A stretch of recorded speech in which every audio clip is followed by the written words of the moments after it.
There's a dude in Melville that walks around naked. And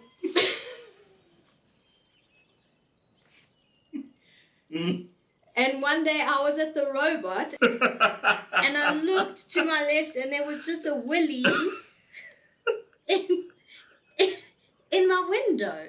Why? Your window? Well, he hadn't swung it into my window. But his willy was like... Was your window closed? Yes. Okay, at least. But I mean, Did you smoosh it against the window? No, he wasn't like, check my willy out. He wasn't like that at all. But he doesn't wear clothes, dude. Because he wants to be free. I don't know what his deal is.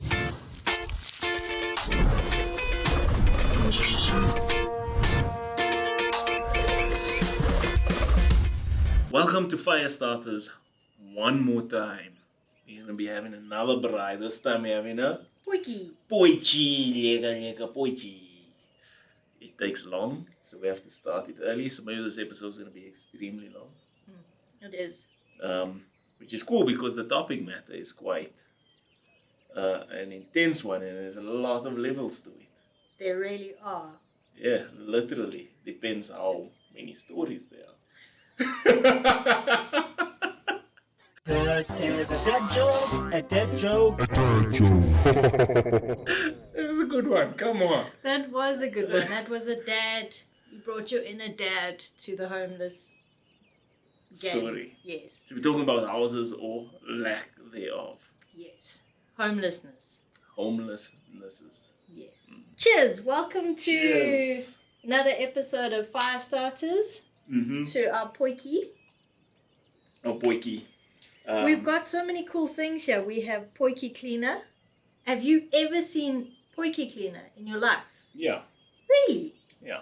I don't have a Potjie. Not like that, like, handy and stuff. I don't think you should be dishwashing soap, not handy. Yes. This is normal soap. This is fancy. This is just glorified. This is a gimmick. It's how they stoop you. Yeah. And some jaffles. I don't know what for the jaffle later. is. How can you not know what a jaffle is? It's the cornerstone of the Afrikaans society. It's probably why I don't know what the jaffle is. Actually, yeah. That's probably why. What Are you is a serious? You jaffle? don't know what a jaffle I is? don't know what the jaffle is. Dude. Pie. It's like a pie. It's But with a bread. bread pie. Bread pie. Yes. On a braai. Bread pie braai. Braai pie, bread pie. Bread pie braai. Bread pie braai, bread pie braai. So, talking about Lack of housing. lack of homes. Mm. Do you know how many homeless people live in South Africa? I can take a guess. How many people are in South Africa currently? So the census is 62 million people, but actually there's closer to 64 million people living here. Okay. I would say at least 4 million Homeless people. homeless people. They're everywhere. What is your definition of homelessness? Not having a home. It could be like completely not having a home, Duh. like just No, so I mean generally there's different definitions. Like in a first world country, somebody who's homeless Lives in his car. lives in his car. I have a solution to the homeless problem. by the We're way. not going there yet. No, it's a Not quick there solution. yet. That's in We segment can 3. end it right now. Okay. Give everybody a hat.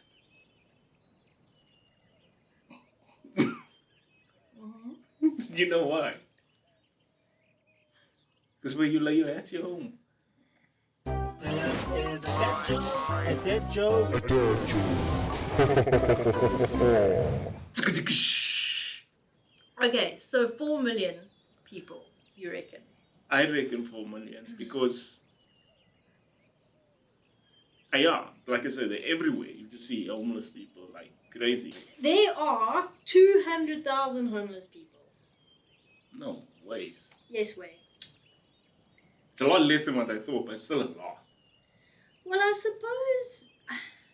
suppose maybe you've got like 25 people living in one house. Like the guys that are living in the middle of Joburg, there's like 70 people in 2 Like rooms. in a slum type of thing. Yes. So I reckon those people don't get counted as homeless people. But there's so many of people living like that too.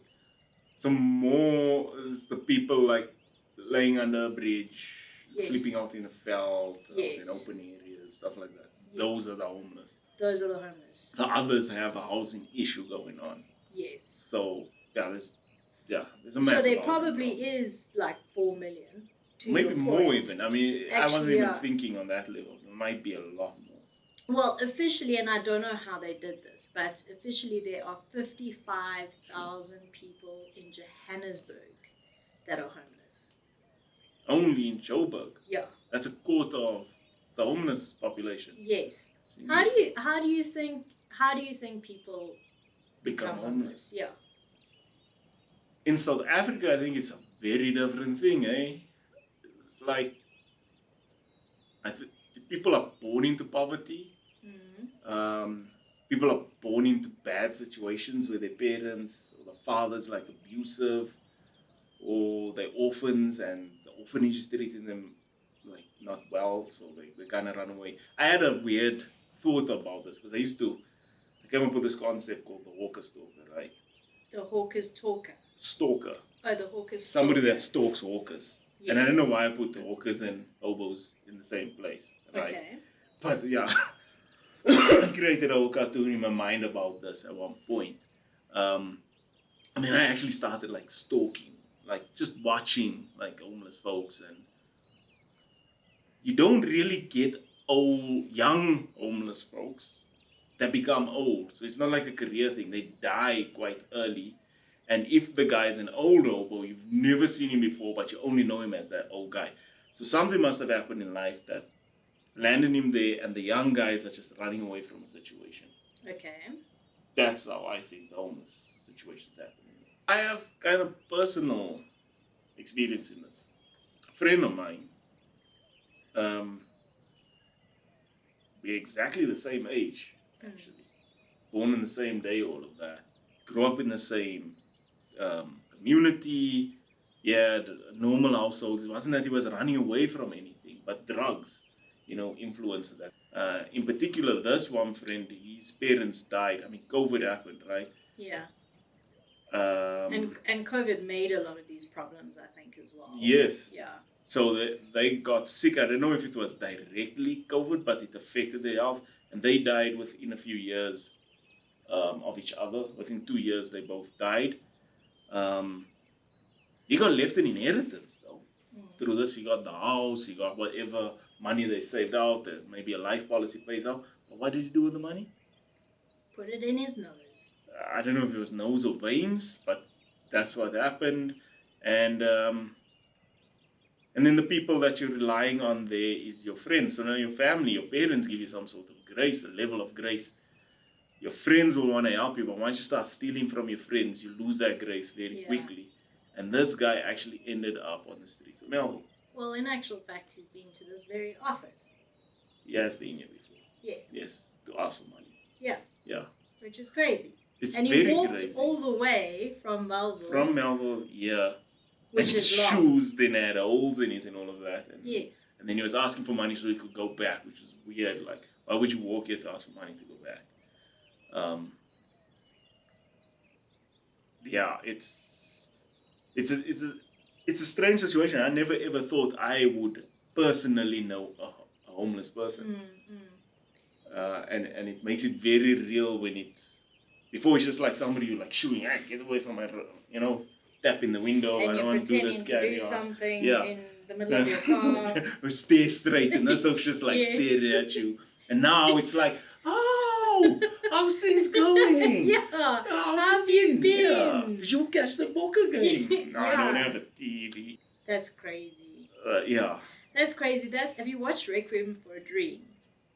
I think I have, yeah. So he's got a massive heroin problem, Jared Leto. In real life? I don't think in the movie. Maybe in real life, but in the movie. So he keeps stealing his mom's TV, and she keeps going to the same place to buy her TV back. Because she's every day. enabling you. Yes. Yeah. Anyway, it's just, it's absolutely crazy. And I think also all of the issues that come with homelessness. So, like, there's no running water, there's disease, there's petty crime. Well, that's informal settlements now that you're going towards, right? Well, no, I mean, even guys that are on the road and, sleeping on the street, maybe they want something to eat. So they don't get it by begging. They're going to steal. Yeah. But they're not doing it for food. A lot of these guys become drug addicts. Well, I think and really, in all honesty, if you've lost absolutely everything, I think a hit of glue probably does make you feel a bit better. It does. Definitely does. I've never sniffed glue. I've done it by accident in the art class. In the art class, man. It wasn't necessarily glue. What was that stuff called? Turpentine. Oh, that was my accident. I didn't mean that. Turpentine. And, You were talking to one of our writers the other day about being a hobo and what you would do if you were a hobo. I mean, what would you do if you were homeless? So, if you lost everything and you had to live on the streets, like, what would you do to keep warm, and all to of those eat? things. Yeah. Where do you go to the toilet? Well, it's easier for me to go to the toilet. Well, not in all respects. I guess so. So, look, firstly, you compare this to, like, Pursuit of Happiness, where that guy's like, he's homeless, technically, but they got these shelters they can go live at in America. You just have to pay this fee, and he never ever looks homeless. He presents himself in the right way, lives out of a suitcase and all of that, and he can bounce back from that. So that's where that thought process came back to me, was these homeless guys, can they get themselves out of that? like the Pursuit of Happiness guy. Yes. I don't think that's possible in South Africa.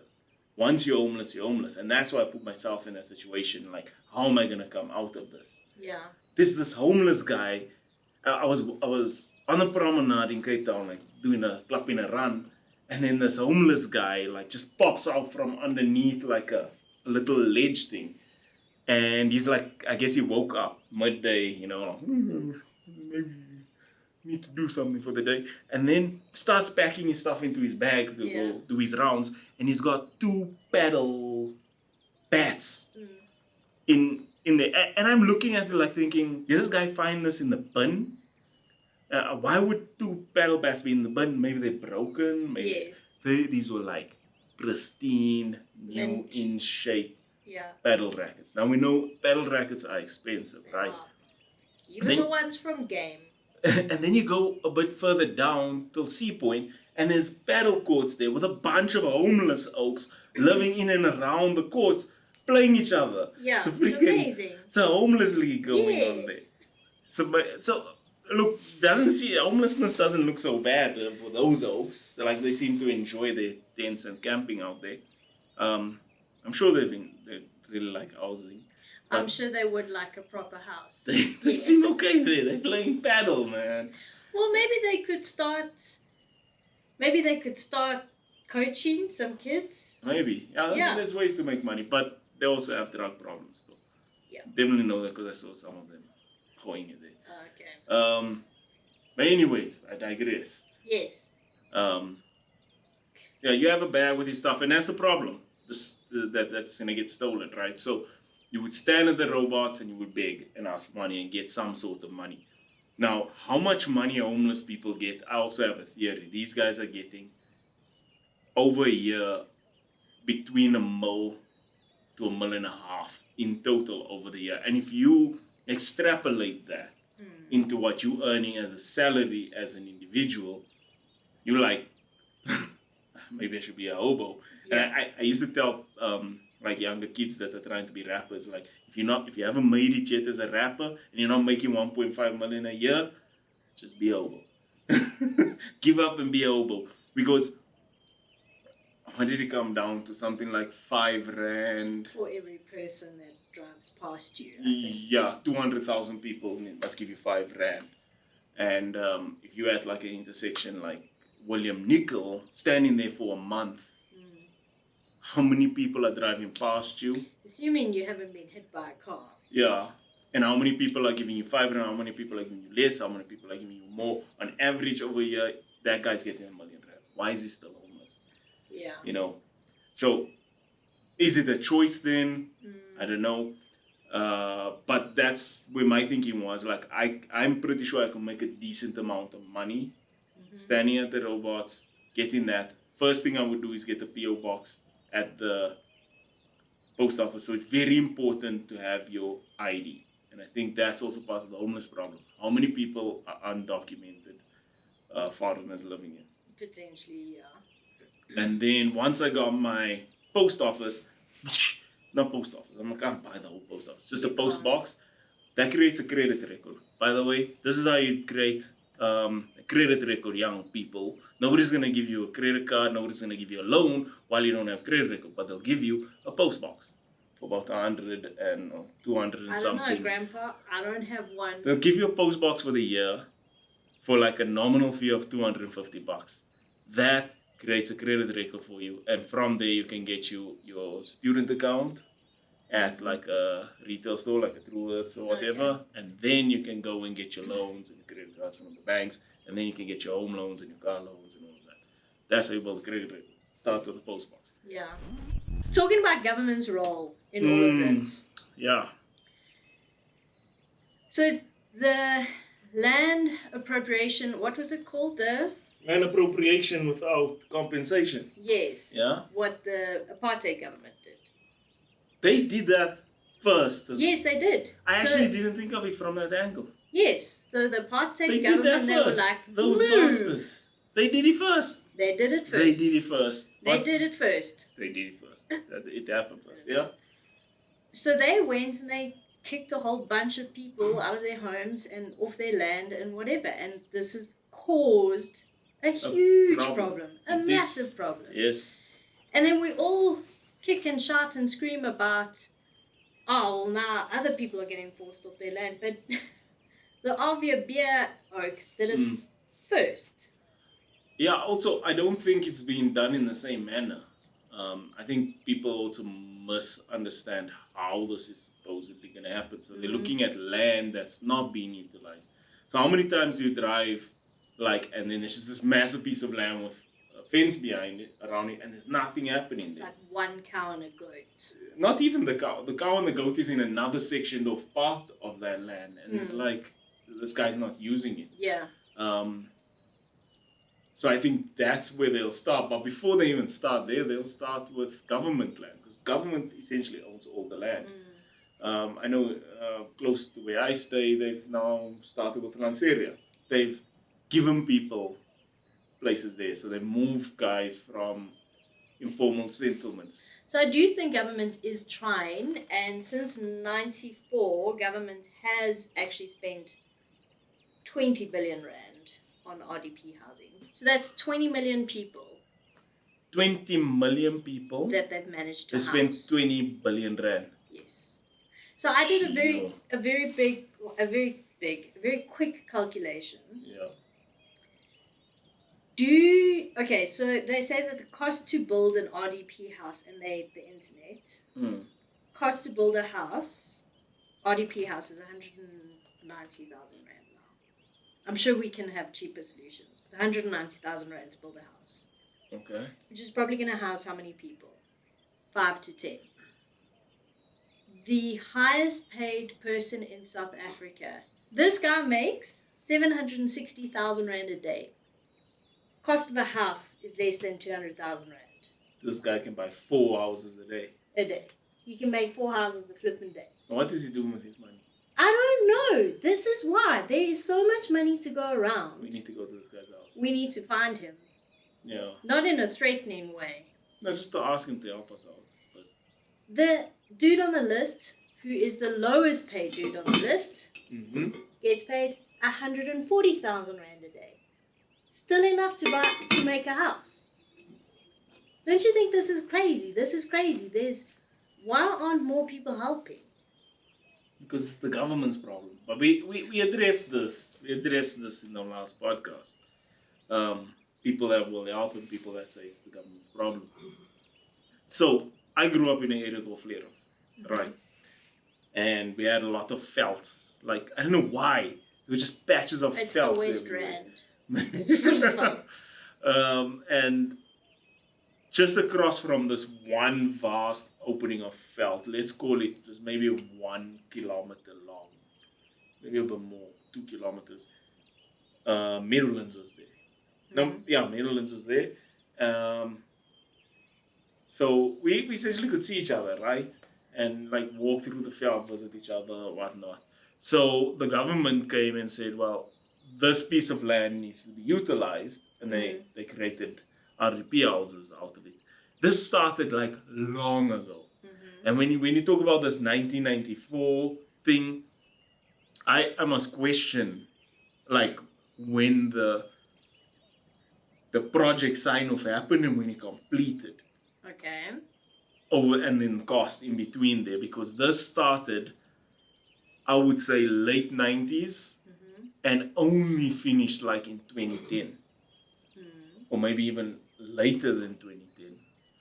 I don't know at what point this happens, but there is a handover so there's a whole tender process that happens, right? So how guys score tenders is also questioned. Yes. And the government's probably paying actually a lot more money for the house than what it's costing to I'm do sure, the house. and I'll tell you a story about that now, yeah. And so these guys are scoring on that, and then what these oaks started doing is they started selling the houses to other people for the like, government guys, the people that did the tenders. Because the government, once the house was done, and I don't know if there was a handover of the house to say the project's done, whatever, there was this long period where the houses were like available. And so guys went and sold it to other people, cash money deals, and they're like, cool, this is your house, here's the keys. And for somebody that's not like educated or anything, and it's the first house they bought or whatever, that for them is like, that's a sealed deal. I gave this guy money, he gave me the keys, I went to go live in the house. And they lived in those houses for also, again, 5 years, whatnot. And then the government came and said, cool, we're going through our list and we're going to issue the houses. You at number 7, you at number 8. And then guys went in like, there's somebody living in my house. And then they go to the house and the guy's like, I paid for this house fair and square, dude. I'm not moving. Yes, I got the keys. Where else would I have gotten the keys from? Yeah. But there's no deed that was transferred or anything. Then you also have to now look at squatters' rights and the laws between that. And I think that again created another delay. So this is the thing, like we've got such a cool constitution that really protects our people, but also screws people over big time in the neck. So this is what a lot of people are doing in the Western Cape is like, cool, I'm gonna squat. I squat like and then 6 months later squat, and then government comes and they're like, cool, you can't live here, we're gonna give you a house. Sweet, lekker. They go, they get a house. They're like, I've got a house, I'm gonna rent this out. That's exactly what was happening there too. Yes, rent. So that person has now got an income. They go and they squat again till they get given another house. Yeah. So we have to question homelessness in really. We should actually. Because firstly, a homeless person can make 1.5 million, and if they do realize they're making this money, what are they doing to further enable their income? Well, I mean, maybe there's a lot of guys that are making this money, but they don't know what to do with it. Maybe. And it comes down to quality of life also. If you were making that amount of money, would you still choose to pee and sleep in the rain and the cold every night? I don't think you would. Unless your brain was fried by drugs. Wouldn't you tell me about that one guy that comes to the robots and in his fancy suit and changes and all of that? Yeah. At William Nicol, there's a guy that does that. He sees him at 5 in the morning. Yeah. Like dressed beautifully, and then he changes out of his really nice clothes into really crap clothes. we've said that it's government's problem, but there are some really cool people in the private sector that are doing some awesome stuff. Like who? Like Errol. Who's Errol? Errol is from Lula. Errol Gadget is coming here to see us today. Solving the problems. Solving the problems with these gadgets. So my name's Errol Freeman. I am the CEO of the Lula Lab Foundation and also a founding member of the Lula Way Group. We started the business in 2011, so we're close to 13 years. The reason for being is really to find creative ways to find employment for young people, which is basically focusing on green solutions that create job opportunities and uplift communities. There's a number of products that we're looking at, from solar geysers to solar panels to what we call the Lula Power Cooker, which is a product that it becomes an oven, a stove, a geyser, a water purifier, all in one, really answering and ticking all the boxes that people need. So Lula Power is a unit that stands alone, so it's not plugged into any power lines or anything like that. And it really impacts lives. It's unplugged. It's focusing on the two major issues that we have around water and water security, and obviously power and electricity, and the power that comes from electricity. And it gives you the ability, no matter what time of the day or night it is, whether you got power or not, you can cook food, you can warm up food, you can bathe, you can wash your utensils, you can wash your homes, and you can drink clean water, perfectly clean water. So you can take water that has got E. coli, that has got bilharzia, that has got cholera, and literally clean it. Clean that water and become drinking water, perfectly drinking water, drinkable water. You put in water from whatever source. You light a small fire. Two small logs of wood is all you need to boil the water. It becomes an oven, so basically you can open it up. You can bake your bread. You can cook your meat. The top of the unit becomes a stove, so you can fry an egg. You can make pap. You can do anything like that. And then the water through the steam that's generated from the heated water heats up the geyser and then filters the water down at the bottom. We have started rolling it out. We've got quite a number of them in Alexandra Township, in Atlantis, down in Cape Town, in the Western Cape.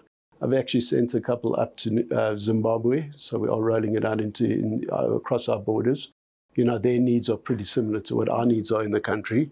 So it is in the infancy stage. I wouldn't say we've hit critical mass by any means, but we are operational. It is working, and it is affecting and impacting people's lives. Lack of homes. I don't think this can be solved by the private sector, unfortunately. I think the government has to take a stance on this and almost be like tyrants about it. This is what we're doing, this is what we're enforcing, and make it happen. I think we've left this with a lot more questions than answers. We did, but that's the point of FireStarters. And this, just like the Potjie, is a slow brewing topic matter that's gonna constantly bubble back and come back and regurgitate in people's minds every time they stop at a robot and see Willy Wonka and his chocolate factory.